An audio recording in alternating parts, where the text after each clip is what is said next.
کشمیر سے ہماری ایک بہن نے میسج کیا ہے، حکیم صاحب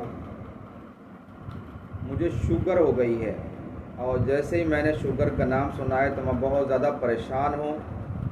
میرا بلڈ پریشر ہائی رہتا ہے اور پیشاب جو آتا ہے وہ سرخ رنگ کا ہے، اور میں بہت اچھے گھرانے سے ہوں، کھاتی پیتی ہوں، لیکن مسئلہ سارا یہ ہے کہ ڈاکٹروں نے اتنا ڈرا دیا ہے کہ وہ کہتے ہیں کہ اب آپ کو مستقل دوا کھانی پڑے گی۔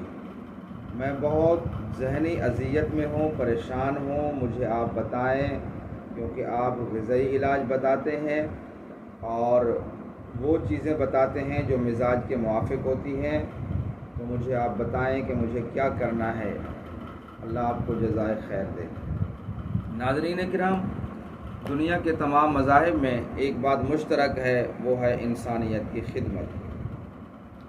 مجھے کچھ خبر نہیں تھی، تیرا درد کیا ہے یا رب، تیرے عاشقوں سے سیکھا تیرے سنگ در پہ مرنا۔ اور آپ صلی اللہ علیہ وسلم کا ارشاد ہے، وصحتی کا قبل سقم کا، صحت کو نعمت جانو بیماری سے پہلے۔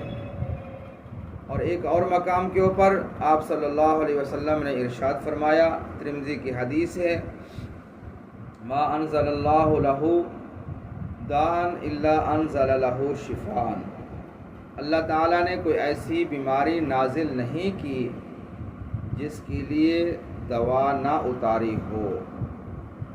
اب سوال یہ پیدا ہوتا ہے کہ وزن بھی ٹھیک ہے خاتون کا، بلڈ پریشر بھی ہائی ہے، لیکن شوگر بھی ہے، تو ایسی علامات جو ہوتی ہے وہ اتنا خطرناک نہیں ہوتی، بس صرف اتنا سا مسئلہ ہوتا ہے، جو بھی مریض پوری دنیا کے اندر دیکھ رہے ہیں اور ان سے گزارش ہے کہ وہ اپنا کھانا پینا وہ چینج کریں، اور خاص کر فاسٹ فوڈ جو گرم چیزیں ہیں اور تلی ہوئی چیزیں ہیں وہ چھوڑ دیں۔ کچھ دن کے لیے، کچھ مہینوں کے لیے، کچھ ہفتوں کے لیے چھوڑ دیں، انشاءاللہ ثم انشاءاللہ آپ ٹھیک ہو جائیں گے۔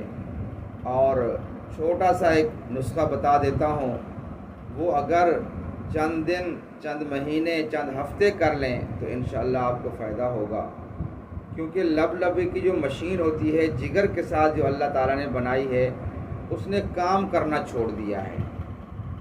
تو اس کو ٹھیک کرنے کے لیے بتا دیتا ہوں، وہ یہ ہے کہ چھوٹی الائچی 5 عدد، آدھی چمچی زیرہ، اس کا کہوا بنا کر صبح، دوپہر، شام استعمال کریں، اور گرم چیزیں چھوڑ دیں، خشک اور گرم چیزیں جو تلی ہوئی ہیں وہ چھوڑ دیں، انشاءاللہ آپ ٹھیک ہو جائیں گے۔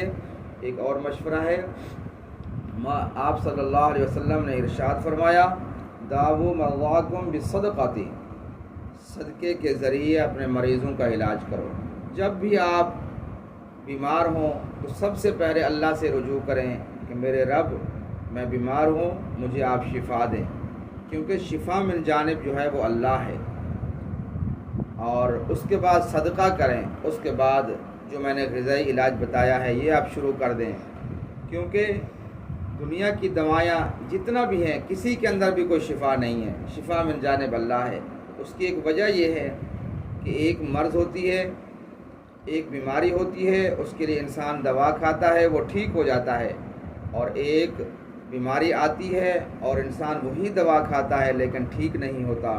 اس کا مطلب یہ ہے کہ شفا جو ہے صرف اور صرف اللہ تعالیٰ کے پاس ہے۔ اللہ تعالیٰ میرا آپ کا حامی و ناصر ہو، آمین ثم آمین۔